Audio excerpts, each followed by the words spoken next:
keynote session at the Christians for Impact conference with Rory Stewart and with Archbishop Justin Welby. My name is David Lawrence. I am the director of a small think tank in London called the UK Day One Project. We're focused on growth and innovation. Do look us up. We'd love to hear from you. But it is an honor to be hosting this conversation today. And we're especially grateful that after the dramatic political and international events of the last week, which some of us predicted, some of us didn't, that you've both found time to be here. So I suspect many of you know a bit about Archbishop Justin and Rory Stewart already, but since they have both had varied and illustrious careers, I'll give a very brief introduction to each of them. Sorry. So Rory Stewart is a Christian, an academic, an author, a former diplomat, and politician. He served as a Conservative Member of Parliament, held ministerial roles in 4 different departments, and was Secretary of State for International Development. And today, Rory co-hosts the Rest is Politics podcast and is an advisor to Give Directly, which is a charity that provides unconditional cash transfers to individuals living in extreme poverty who are surviving on less than £2 per day. Justin Welby is the Archbishop of Canterbury and therefore the spiritual leader of the Church of England and the Anglican Communion, which has approximately 85 million members around the world. Before becoming a bishop, he had a career in the oil industry and served as treasurer for an oil exploration company. Archbishop Justin has been deeply involved in reconciliation, both within the Church of England and in international conflicts. He has spoken and written about social justice, climate change, the refugee crisis, and he also serves, due to the quirks of Britain's constitution, as a member of the House of Lords. Archbishop Justin, Rory, we are delighted to have you with us today.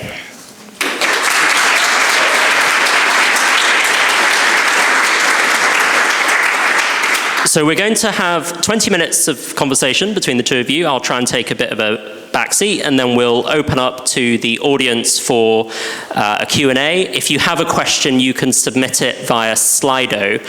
The link to that is in your swap card for this event. And you can also vote on questions that you like, so I will prioritize the most popular ones. So Justin and Rory, there's so much we could talk about, especially given this week's events, but I wanted to start with the main focus of this conference, which is extreme poverty. So I wanted to begin by just asking you both, what brings you here today, and how does your current work address extreme poverty around the world? Okay, I'll start away. Well, obviously, I have come to it firstly as somebody who worked in development. I set up a charity in Afghanistan in the 2005-2006, and then as a minister in the British government doing development. And ultimately, as a cabinet minister responsible for a $20 billion a year budget, which was dedicated to focusing on extreme poverty. And then later, as the president of Give Directly, where I became very interested in cash transfers. And I think I've been on a big journey here. I think that the starting point is the extremity of the situation of people living in extreme poverty. And I think that's, we can get caught up in the question of the best means of helping people, but I think we have to start with what the reality of that life is. And it's difficult to talk about. But somebody living on less than $2 a day is lucky to eat once a day. They will be living in a building, almost certainly sleeping on the floor. They will not have a proper roof. Their children will probably not be in school. Their health indicators will be very, very bad. And there's nothing romantic about that life. It's not a sort of charming kind of rural idyll. It's a life of real misery in many ways. And a very small amount of assistance can make a huge difference.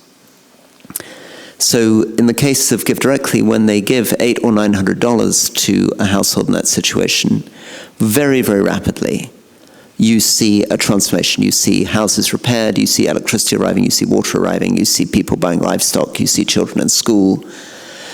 You see wonderful increases both in nutrition and in life expectancy. You see an explosion in the number of small businesses, the building up of people's savings and incomes. And so I think those two things, I think the extremity of the need and the fact that a relatively modest amount of money can make a transformatory difference in an individual life, are two of the things that I think are most interesting. And they're most interesting for me because they suggest that we could easily, if we wished, eliminate that form of extreme poverty easily within our lifetimes. It's well within the grasp of the kind of money that's currently spent on international development. Right, Archbishop, yeah. There's remarkable overlaps. The Church of England is part of the Anglican Communion, which exists in 165 countries, as David said, with roughly 85 million people, most of whom disagree with me on some things. And the average Anglican is a woman in her 30s in sub-Saharan Africa on less than $2 or $3 a day, with a 50-50 chance of being in a zone of war, post-conflict or persecution, or some combination of the above. That's the vast majority of the people for whom I have, in one sense or another, responsibility. Those 165 countries have about 1,000 dioceses in them. A diocese is something led by an area, geographical area led by a bishop. And we've never counted, but I think over 20,000 schools, possibly 40,000. I mean, there's just the things Anglicans do is start schools and clinics wherever they've gone throughout history. And we have 4,000 schools, 4,300 and something schools in this country with 1 million kids in them. So that forces, and over 100 universities, so that forces us to be involved in trying to enable local communities through community development to face and overcome extreme poverty among them in the cause of Christ, in the name of Christ, but regardless of faith. So we speak very much as Christians, but in the vast majority of our provinces and dioceses around the world, we don't do things only for people who sign up as Christians. We do things for people who are people, because they're people, because God loves people. That's a slight it's not an oversimplification, it's probably overqualification. So I spend a huge amount of my time on the road, traveling in places of extreme poverty. And I just echo what Rory says. Some of the pictures that come to mind, I was not that long ago in South Sudan in a refugee camp with a large number of people who've been forced there by war and were coming in every day, and their thousands, and sitting with a family. It was all the sort of great and good stuff that Rory will be familiar with when he was a minister. Do come and look at this, minister. And you think, what are you trying to divert my eyes from looking at? Because when they say, come and look over here, the thing you immediately have to do is look over there in order to see what they don't want you to see. So I was being escorted in one direction, saw a hut about 100 yards away. So I said, I'm going there. I just marched off and went, and one of my colleagues spoke the local language, and we went into this hut. Family who'd just arrived, no money, they'd fled a militia minutes ahead of it arriving. The wife had one child, wife was very close to giving birth to another. And we sat and I listened to the absence of choice. Because the effect of extreme poverty is no choice about anything. The best you can choose, if you're very, very fortunate, is to live. And only if you're very fortunate. The local church, I'm not claiming credit for this, put put some money into that family, a very, very small amount by our standards, another couple of dollars a day, kind of thing you're talking about. And I had a photo the other day, which was so exciting, because there they were with a well-built house that would keep the rain out, and with their cattle and their sheep. And you just thought, I have no idea what their faith was, if any. I mean, it would have been something in that area, but I have no idea what it was. But it was the most exciting thing to see, because it made Rory's point. Just want to stay with that image of not looking the other way, particularly in the context of you both now working in, and having worked in careers where you are, as we were discussing just before, I think unarguably members of the establishment. I think you said, to some extent, you are the establishment. If anyone is, then the Archbishop of Canterbury is, right? You're looking at it. Here he is. It walks, it breathes occasionally.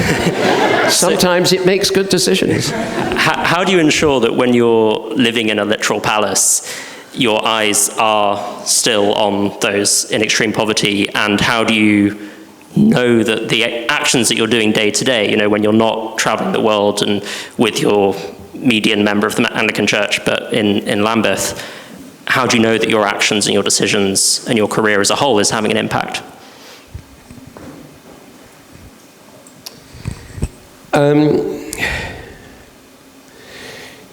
I think there's some things I learned in the business world is you don't know there's an impact unless you find a way of looking to see if there is an impact. So you have to have some way of objectively measuring, of assessing impact. It could be soft measures or hard numerical measures. Hard numerical measures can be days since there was last a militia raid, because at the heart of extreme poverty, and the thing, as David said, I'm absolutely most passionate about and would do anything I can to increase and improve, is reconciliation. Reconciliation in the sense of transforming destructive conflict into the capacity to disagree well. Not to agree, but to disagree. Being human, we all disagree, but to do it without destruction. If you want to make sure people live in extreme poverty, start a war. It is the most effective and the quickest way of creating extreme poverty. If you want to make sure we never deal with climate change, start a war. If you want to make sure that our economies go downhill, start a big war. The wars are utterly destructive of everything that makes us human, that goes deep and touches the humanity in us. So the first thing we do in the areas we're working, particularly Eastern DRC, Northern Mozambique, I'm looking at places I visited or dealt with recently, South Sudan, Nigeria, Melanesia, Myanmar. The first thing we do is look for ways of mitigating, reducing violence, or getting people to talk to each other. And you measure that in terms of how long since they last killed each other. I mean, it's not complicated. Are they willing to meet up? Are they willing to collaborate? So you have to have hard measures. That will do more to reduce poverty than almost anything else I can think of, is not having a war. Because all kinds of other things then flow. The second thing to see that we're having an impact is we do get reports back from the diocese. They don't have to do what I say. I have no legitimate, rightly, and hopefully it's not a colonial system. I have no direct control over them. But we have, there's a certain amount of influence. We visit, we listen, and listen to the women and the youth. They are the ones who usually suffer the worst from the poverty. And if you find that the reports from the Mothers' Union, which is the oldest and largest women's organization on earth, and from children's groups and young people's groups are positive, you are probably having an impact. And if you can't get the reports, you're probably failing. That's really helpful, thanks, Justin, especially for a room of people thinking about impact. Rory, I wanted to ask you, you spent much of your career in politics and served as cabinet minister, but you've also been quite critical of our current political system and the scope for impact there. We have a lot of early career people in the room who are probably, in a very real way, thinking about careers in policy, politics, perhaps church ministry. Would you encourage them to steer away from politics, or is it precisely these sorts of people that we need in politics? I think if I'm serious about it, the question of what job you do is a lot to do with who you are. And it's very difficult to work out who you are. One of the things that I feel, often when I talk to people is they will say to me, I want to work, for example, in, maternal child healthcare. That's not really an answer to what you want to do. The question is, where in that whole thing do you want to work? So do you want to be sitting in Washington in the World Bank or the UN working at a policy level, or do you want to be delivering babies in a small village or anywhere in between? And that partly involves understanding yourself. Are you somebody who likes working in a rural community and getting to know 50 or 100 people very well and making, let's say, a 10% difference in the lives of 100 people, or would you rather make a 0.001% difference in the lives of tens of millions of people? And I didn't know that until I tried different sorts of jobs.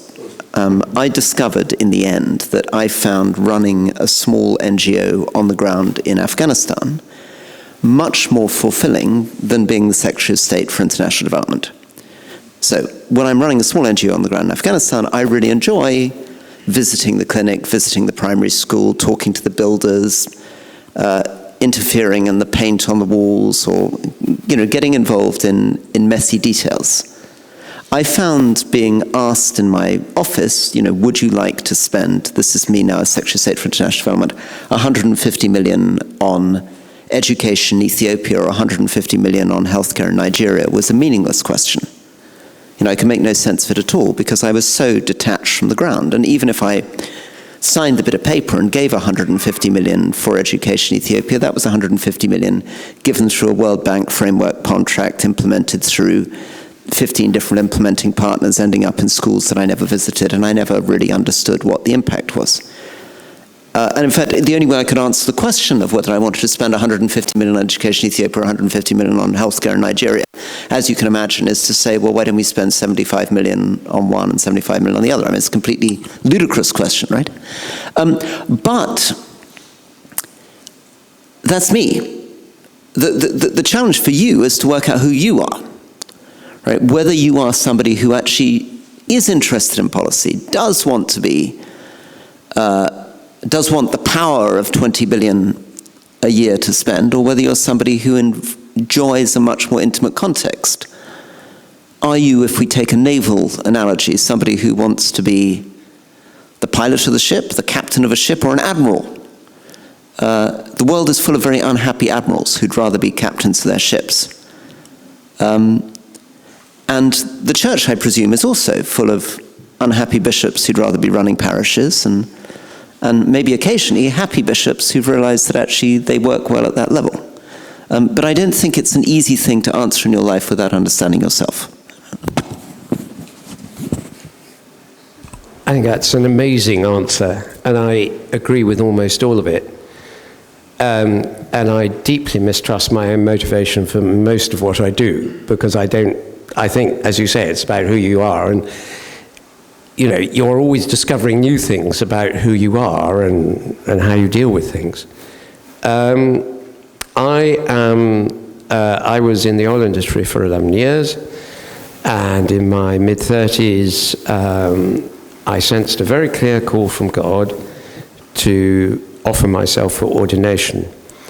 The church has to accept you. The first bishop I saw said, after 3 minutes of the interview, I've interviewed more than 1,000 potential ordination candidates in my life, and you're not in the top 1,000.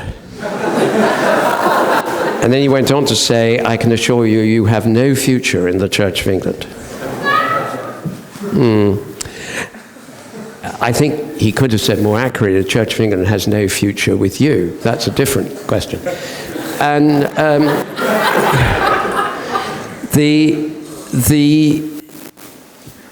So why did I want to get ordained? Well, I would say I think God was calling me. But, psychologists probably find 100 different reasons, and there's, who knows? I think that I went in and was a curate and a vicar for 10 years, so I was really on the front line. It was the hardest work I've ever done in terms of lack of resources and just having to deal with the same things day after day after day after day. And the people who do that are just amazing people. When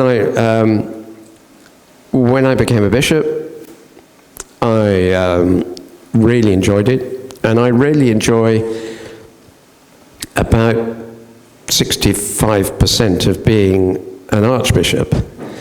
The other 35% is unendurable. But if any of you read the newspapers this morning, you'll know what I'm talking about. But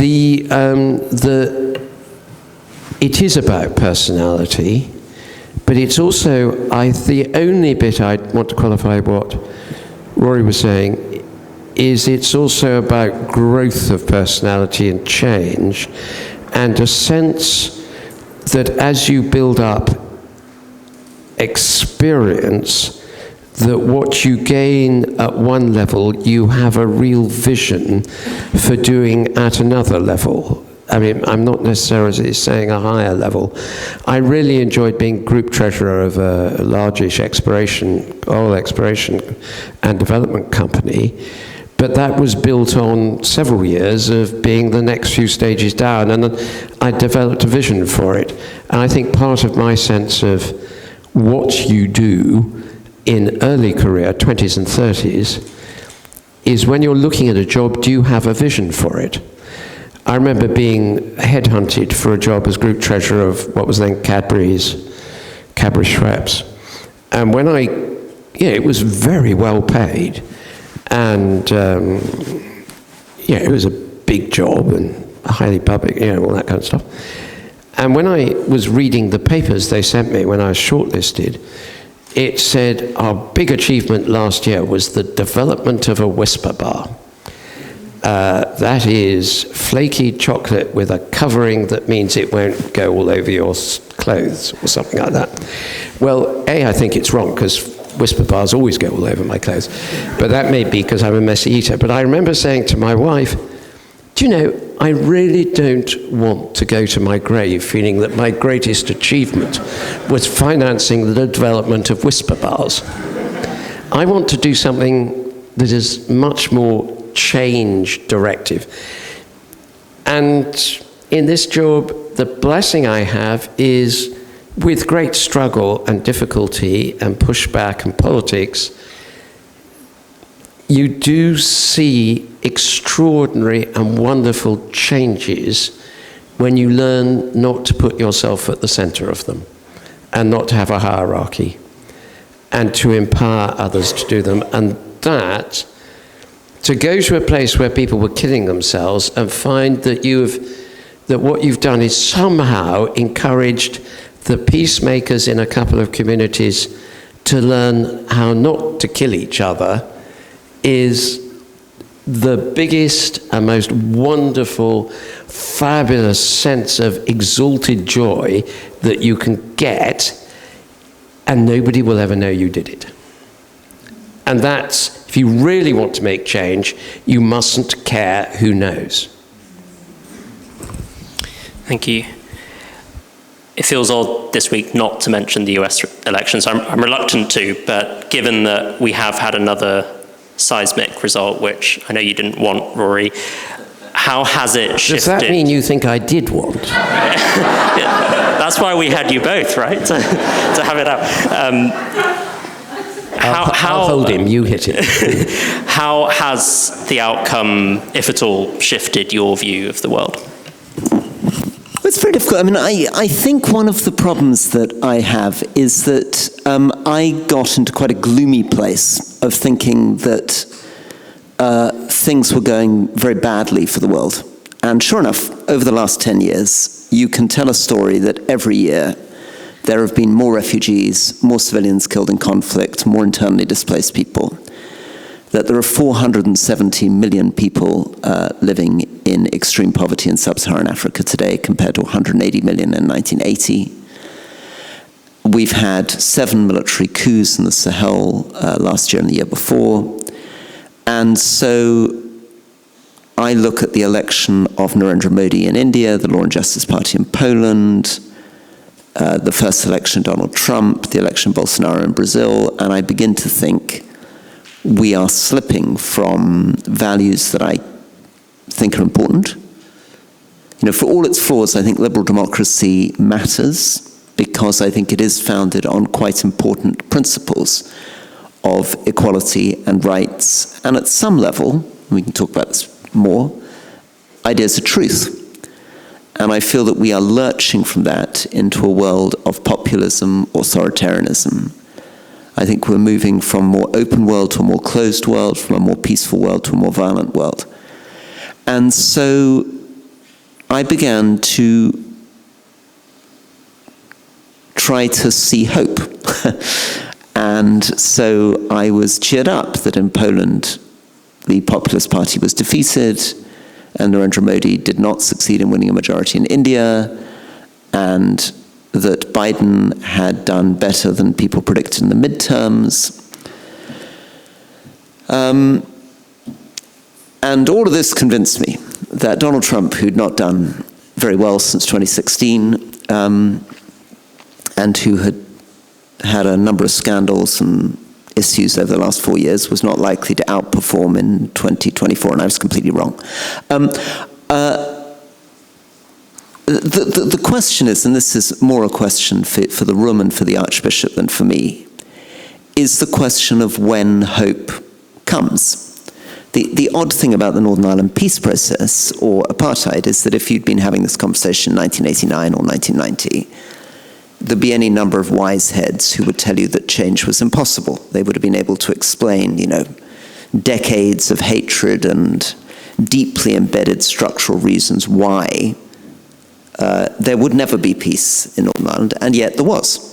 There's a lovely moment in Seamus Heaney's play The Cure at Troy where he says, talk about miracles and cures and healing wells, call miracles self-healing, the utter self-revealing double take of feeling. And what he's trying to get at here is the sense that historically you look at moments that seem underdetermined, which I think is a pompous way of saying you can't quite predict on the basis of the horror that you're looking at that a good outcome might eventually emerge, that the human choices that make for conflict also are human choices that can make for peace. And how we get there and what part God plays in that is beyond me, and on that I hand back the Archbishop. Just on that, we're in a room full of Christians, and many Christians in the US will have voted for Donald Trump. Do you have any reflections, Justin, on Christian involvement in politics? Or to put it really bluntly, would we have had a better result if Christians hadn't voted? We'd have had a different result. But that's simply because there'd have been fewer people voting in that direction. Do I have a view about Christian involvement in politics? I have a very strong view. It is well known that I've never uttered a political word in my life. And if you believe that, I have several illusionary palaces to sell you. But yes, I think the politics is about the polis. It is the process which Aristotle identifies by which groups of people organize their lives, ideally for the common good. So of course we've got to be involved in politics, absolutely without a question. And we may be party political, but we must be involved, we must be attentive, paying attention, seeking to influence in a good way. For my part, I don't, we have to be very careful about trying to over-rationalize why people voted in a particular way in the US election. I think because A lot of it will have been instinctive, not all of it will have been totally thought through. Some of it will be fear of the other side. There's all kinds of complicated reasons. I think you have to start as a Christian with some kind of clear sense of what your worldview is. So from my point of view, I believe in, and I think it is Christian teaching, that we believe that humanity is both transformable but also flawed, that we live in a tension between what we could be and what we find ourselves being. Go to Romans chapter 6, Romans chapter 7 for that kind of thing. But I also believe, and it is humanity who put Jesus on the cross, but I also believe passionately that Jesus rose from the dead, not figuratively, but literally. And the God who raised Jesus from the dead is the God who provides our source of hope. Because there is nothing more final than death and nothing more hopeful than resurrection. And therefore, from my point of view, there has to be a certain level of patience and of a willingness to pick yourself up and plug on with seeking the common good and seeking to influence for good. Over the last couple of years in the government that Rory had been part of, there were 3 Rwanda bills, and I opposed all of them. And guess what? I lost on every occasion. I did my very best. At one point, I ended up accidentally as sort of leader of the opposition in the Lords, which wasn't at all deliberate. But we lost. I lost. Thrashed. Because of how our constitution works and various other things.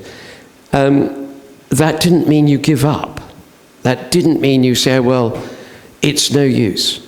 And you have to examine what you are doing, listen to those who disagree with you, see where they were right or more attractive and you were wrong or less attractive, and either change your message or the shape and means of communicating your old message in order to be people to be able to hear well.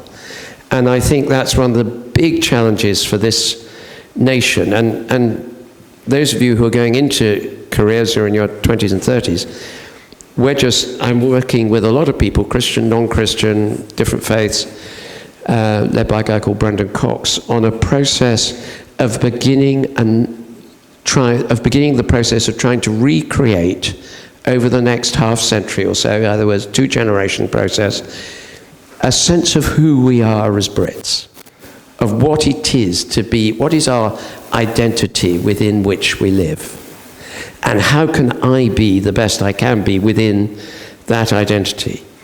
Because we are now one of the 2 or 3 most diverse nations on earth. And we didn't do it deliberately, but we still haven't thought through what that means. When I look around here at some of you and I think, what is a Brit? Do you have to be white? Clearly not. My chaplain grew up in Nigeria and Kenya, but has had a British passport for umpteen years. Is he a Brit? He is totally a Brit. But so many people, we haven't got a clear sense of whom and what we are to give us any kind of intuitive framework of what is good and bad. Excuse me. I think that is probably true in the States. I think the melting pot has cooled down a bit, and you've got very much sharper divisions. I think the coughing is the message to shut up. Thank you. Thank you, Justin. I'm going to turn to questions from the room. Just a reminder that you can use the Slido app to ask a question. I'll start with one to both of you. Have you ever thought about doing making a 10% giving pledge to effective charities like Give Directly? Would you consider making a public commitment to this? Yes, since my early 20s. Very good. Which charity, if you don't mind me asking, do you? I vary them from time to time. At the moment, they're mainly concerned with homeless charities in this country, a homeless charity in this country with the Diocese of Canterbury for meeting needs of refugees landing on the shores of Kent, and with supporting a particular family in DRC. Thank you. In my case, I managed to give 10% last year. I've failed to do so this year, and I need to buck myself up, get on with it. Thank you. This is, I'm afraid, Rory, this is one of the most upvoted ones, and it's very much directed at you. So, Rory, why do you stay mostly quiet on your Christian faith? You're welcome to challenge the premise of the question as well. No, I didn't challenge the premise. I definitely remain quiet. I think because I find that I talk about it very poorly and understand it probably very poorly. The two things are probably connected.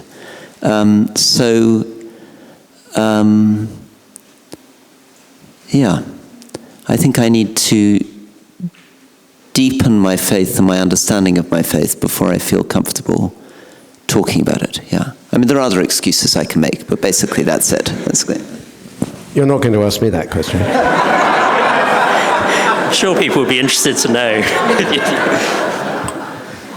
Well, I think this is one more directed at you, Justin.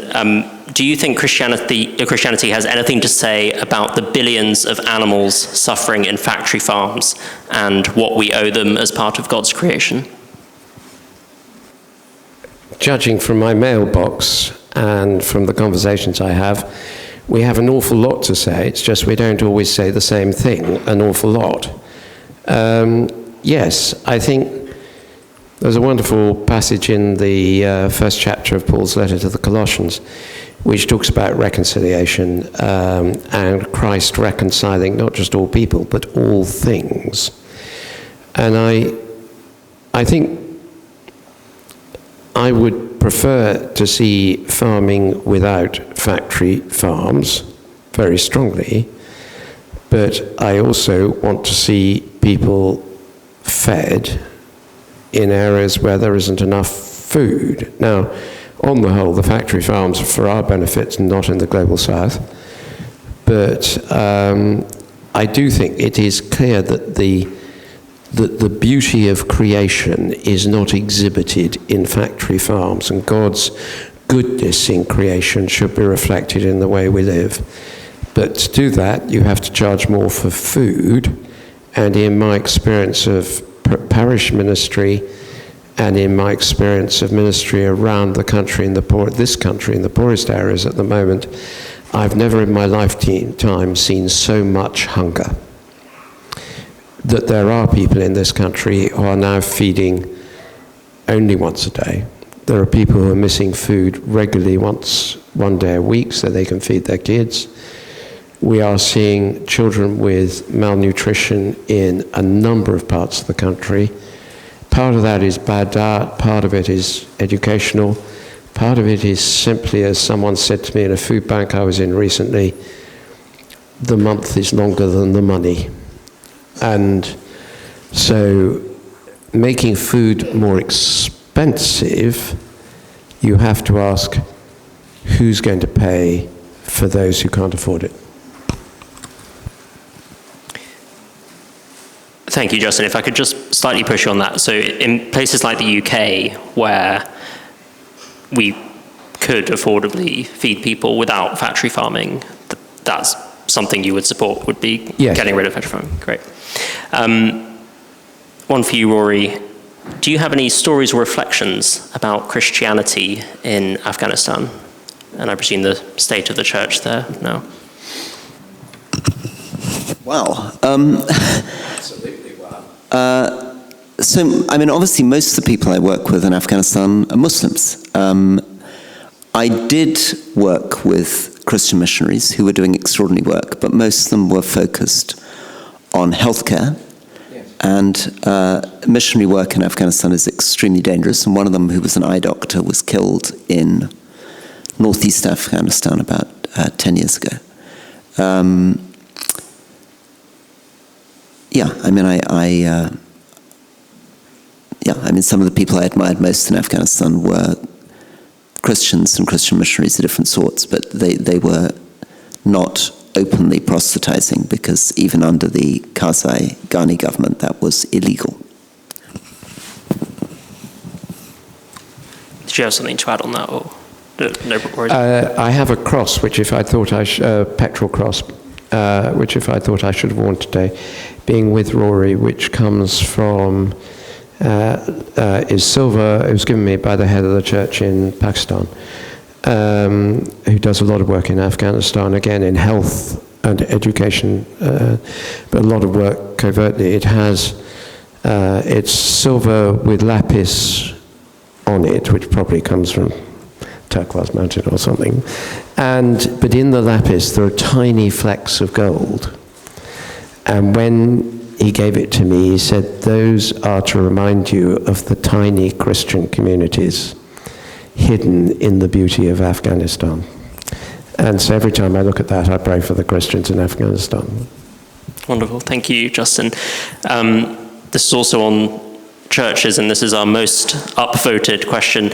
I think more directed towards you, Justin. How do you feel about giving to the local church in the West, given how wealthy Western churches are? What a really good question. I think we should support our local church if we're part of the church. My rule is always 10% to the local church, and then give to other things in other places on top of that. And that was what I was taught from the time when I came to faith, and that's what we try and practice. Yes, the churches are relatively wealthy, but so the costs are relatively high. And I think you have to ask what the church is doing with it. Is it using it just to beautify the church? And I've got nothing against that. Or is it also using it to feed the hungry, care for the poor, help people with debt counselling, all the other things that go on. But I would say support the local church very clearly. 5% would be fine, that's the national target. And then on top of that, be generous with what you're giving elsewhere around the world, and be thoughtful and careful. I'm really impressed by Giving Direct. I think it's a fantastic thing because, as I said earlier, I've seen the impact of relatively small sums. But the church in this country is involved in 35,000 social projects, including 8,000 food banks, 4,500 schools, umpteen amounts of debt counselling and bereavement care and all kinds of other things. And, that needs to be paid for. Yeah, and I might add to that in a much sort of less practical way. I think keeping churches alive are extraordinary because they are spaces for people to discover God.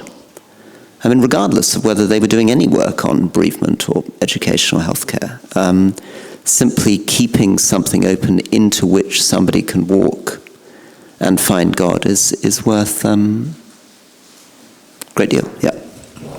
There's a church in Canterbury, which is, I think, I'm not talking about the cathedral, though I love the cathedral. There's a chapel in there that I go when everything's particularly on top of me to just sit and be with God. There's a church nearby, which was where Augustine went when he arrived in 597, called St. Martin's, which is in the Celtic church, there's an expression, a thin place, a place where it's easy to encounter God. And I think St. Martin's is one of the thinnest places that I've ever come across. And St. Augustine found it up and running, being worshipped in by Queen Bertha, the wife of the King of Kent, of the Cantuabrigiensis people. And he repaired it before he built his first cathedral. So he arrived in 597. And it had Roman origins. You can still see the Roman bricks. It's the longest continually used church in the Anglophone world. And it is just a place to find God. And of course, Rory gave a better answer to the question. I literally answered the question.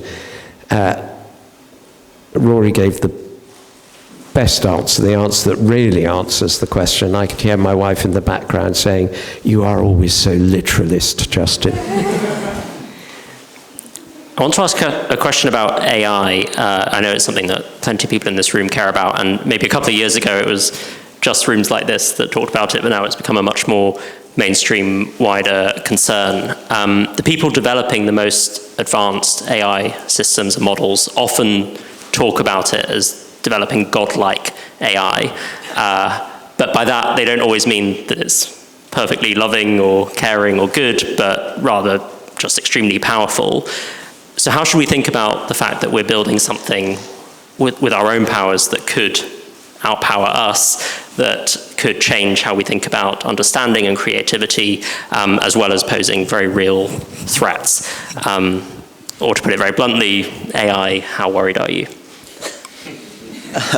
Well, I think the first thing is that it is already, the large language models are already astonishingly powerful.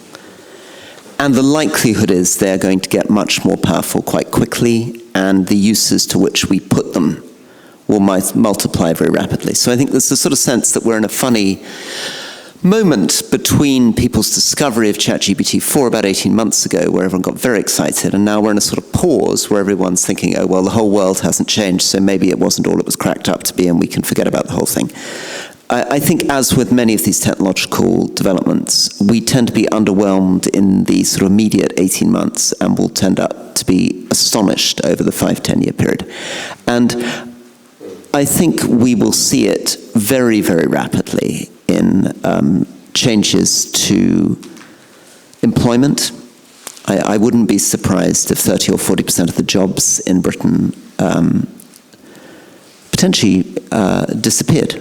I mean, the polite way of politicians putting it is transformed. But sometimes that's over-optimistic. At the moment, already, we can reduce the time it takes to write a software program by about 95%, which means that a company will either produce 20 times as much software or employ 1/20th the number of software engineers. We will see impacts very quickly on call centers. I think we'll see impacts very quickly on white-collar professions. And what will determine the course is not just the technology itself, but politics. I was very struck when I was a member of Parliament in Cumbria. My neighbour had Parkinson's, and she was having to drive an hour and a half to see a consultant in Newcastle. And I remember saying to the consultant, why can't we do this down a video link? And his response was, well, it's just as convenient for me if she comes into the surgery, right? A bit later, I gathered the GPs of Cumbria and said, how about using video conferencing more? And they said, well, actually, we're very proud because we've started using the telephone. And I said, when did you start using the telephone? And they said, about 8 years ago. This technology has been around for 120 years, right? So you realize that often take the London Underground. There is absolutely no reason why there should be anybody driving those trains. Go anywhere else in the world, most of these underground trains are driverless. Why do we have people driving these trains? Not because the technology for them to be driverless doesn't exist, because the unions are blocking it, right? So what's likely to shape the uptake of AI in our country is much less likely to be the power of the technology itself than the weird societal structures that get in the way. But to conclude, I think within 15 years' time, we will see incredible power for good and evil. Very banally, cyber attacks and cyber defense, development of new medicines, development of new viruses, astonishing impacts on productivity, devastating impacts on unemployment, and a real transformation of our conception of ourselves. Already these things are able to produce a podcast considerably better than I can. I feel totally unthreatened by AI, mainly because most people say archbishops are so unintelligent that artificial intelligence would make no difference at all. I think I entirely agree with Rory's answer. A friend of mine at Oxford, very senior professor in this area, is saying that the next 40 years will see bigger changes in technology and science than in any 40 years in human history, particularly in the biological sciences, as well as technology. And AI will link in with that. The thing I'm working on, the Anglican Communion, since our bishops met in 22, is working on particularly is what you might call inequality in technology and science. At Omdurman, you'll probably remember the numbers better than me, I think there were about 20,000 British troops, 110,000 troops with the Mahdi. It might have been even more of that. It might even been even more. The British won because they had Gatling guns and easily and fast-firing rifles.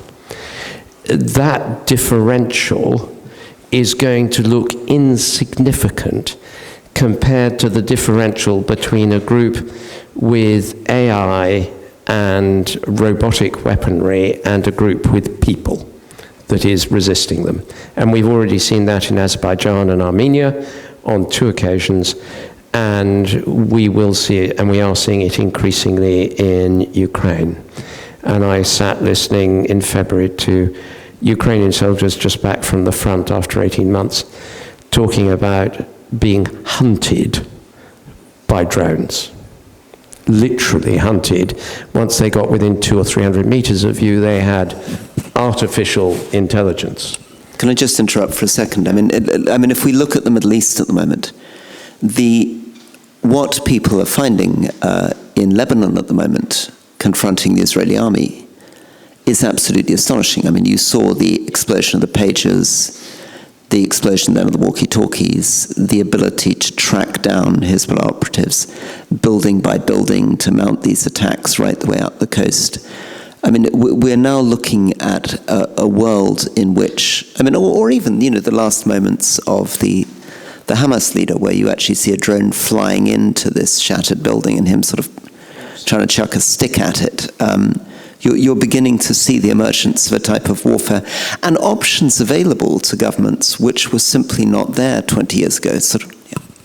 And if you take seriously what I said earlier about the basic urge for power of human beings, the urge towards self and not towards other, the threat of that, if we don't take steps to ensure that this knowledge is shared around the world so that it can be used for the common good and not for particular supremacy, means that I think that we're at a fork in the road in the next few years where we effectively, depending on how we act, and one of the things that the Anglican Communion is trying to do is introduce into its tens of thousands of schools and its 110 universities, growing rapidly every year, through a network that we've developed and are developing further, impact on education in the global south so that people grow up learning about science and technology in the way they do elsewhere and are able to understand it, know what to fear, what to love,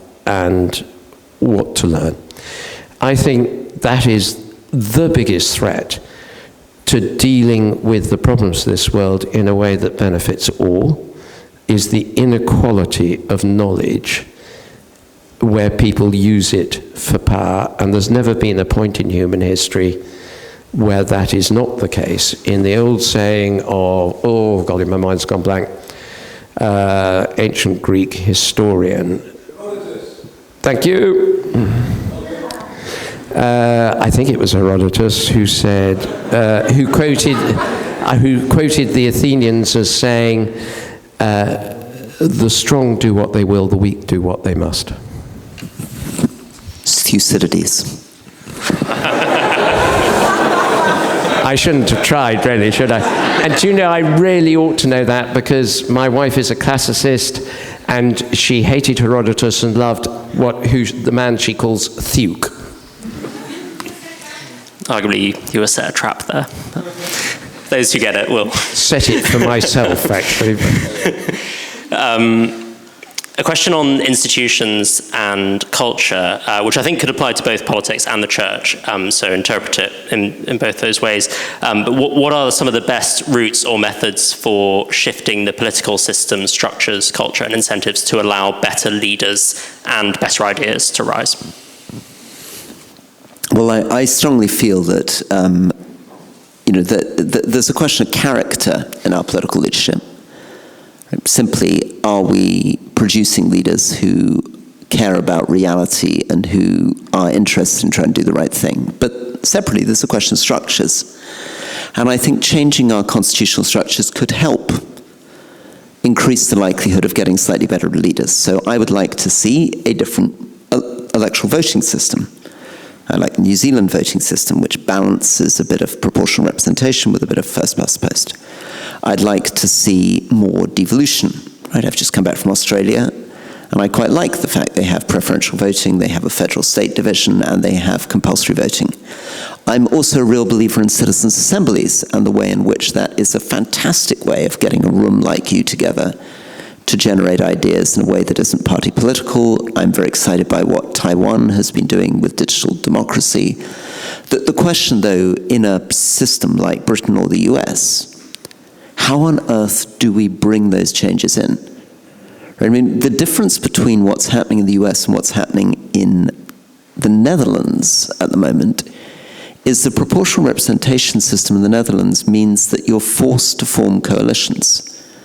Right? That Geert Wilders, who's from the far right, does not end up in a winner-takes-all, first-past-the-post position. And it encourages the emergence of many, many more diverse parties where you can distinguish the far right from the center-right and the kind of moderate right. So all these things, I think, would be real helpful. But getting there, how do you get the turkeys to vote for Christmas?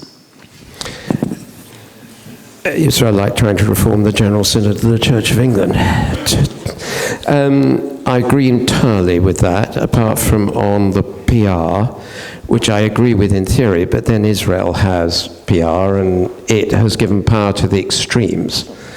And so I want to agree with that and then go one further, which is to say that we have to develop national senses of what is right and of what is acceptable and unacceptable.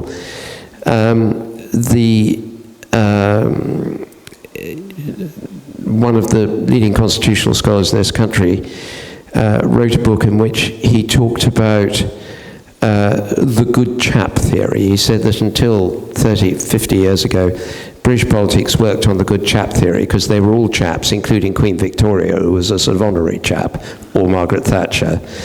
And it relied on people having a sense that certain things were right and certain things were wrong. And it was a tolerably broad playing field on which you could play, but there were boundaries.